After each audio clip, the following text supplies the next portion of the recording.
good morning. Yeah, in front of the Fox studios here on Pico, the Fox lot. One of 10 different strikes happening today. But yes, they are getting some help, the writers and the actors, now joined by SEIU 99. There's a couple of members that have showed up. You'll see them there in the purple. These are the LAUSD workers. You may recall back in March when the janitors, the bus drivers, some of the admin workers went on strike. It was just for a couple of days. Well, some of the writers and the actors, who are all part of unions, also joined them on the picket lines. So they're kind of paying it back, and they're joining the actors and the writers back on the picket lines. Now, yesterday, we told you that on Friday, one of the WGA negotiators will be meeting for the first time in 3 months with the AMPTP. Those are the folks that represent the studios. This is the first time since the strike began. So I was getting some perspective here from Peter, who is a member of the WGA and who's been a part of, you were telling me, 5 different strikes with the WGA. That's correct. I've been in the guild since '78, so I was in the '81 strike, '85, '88, 2007, and now this one. So are you hopeful? I mean, how do you see this meeting tomorrow? It's the first one that's happening in 3 months. I'm cautiously optimistic. I think it's great that they're finally talking. It's kind of annoying that it's taken 3 months before anybody's going to talk. There's a lot of theories as to why. Maybe they were force majeuring something. Who knows? We don't know why it's taken so long. But at least they're talking. You know, these people, AMPTP, are our business partners. They're not our enemy. And we have to sit down at the bargaining table and get this worked out. So how does this strike feel to you, having been through 5 different strikes? The last one lasted 100 days. We're already almost getting past 100 days here. So this is no doubt going to go past the last strike. How does this feel as compared to the last 4 strikes that you went through? I would say that of all the strikes, this is the strike that we have the most support from the general public. I think that this strike has a lot of aspects of what's going to happen in the future and what's going to happen with the viable economic impact of AI, how the business is changing. Business has changed so much since 2007 and certainly changed a lot since 1978 when I got in. The streamers are now part of our business. You know, the irony is that most of the guys running the streaming business were in high school during our last strike. Yeah, crazy. You know, things change, right?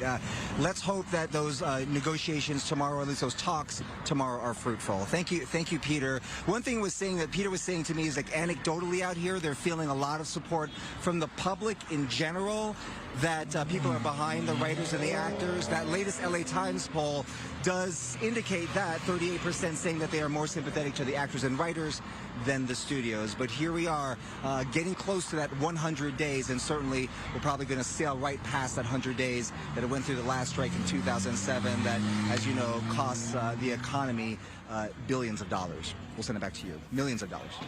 Yeah, a lot of money, a lot of people impacted. For the latest on the actors' strike. Yeah, Amanda, you had an exclusive interview with a key important player. It was ironic. I interviewed the president of SAG-AFTRA yesterday, and I came home to check the mail, and I got a residual check for 11 cents. Wow. 11 cents. Mm-hmm. And I thought, you know what, maybe you should have an opt-in for donating it to SAG-AFTRA if it's under $1, because it costs more to mail something like that. Or someone made a good idea, Jackie, if you're watching, you're a viewer, setting up an account for us that it just builds it up until it reaches over $1 or something, and then send it.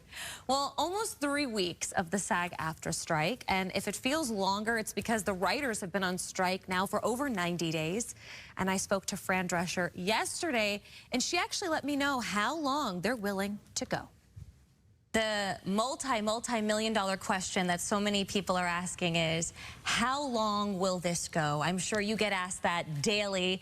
And you just put a post out today, and it said, we're really in it to win it. Tell me about that. Well, our resolve is very strong, and we've already budgeted for the next 6 months, should it take that long, to have some kind of an agreement forged. We're at an inflection point, and, you know, it's just really important that a lot of change occurs on behalf of the worker. And it just can't, things can no longer remain the same. And maybe they didn't think that initially because they're so in their own universe where they think that the way they behave and the way they treat workers is okay. But now they know that it's unacceptable behavior. And with this new contract and this new business model, it's imperative that things change and change significantly. And now with this potential progress for the WGA and the AMPTP, could that be considered a good sign for the future for SAG-AFTRA members? It's all good if there's a dialogue going on and a meeting of the minds. I mean, my response to them reaching out after almost 100 days to the WGA is good. It's about time. Right.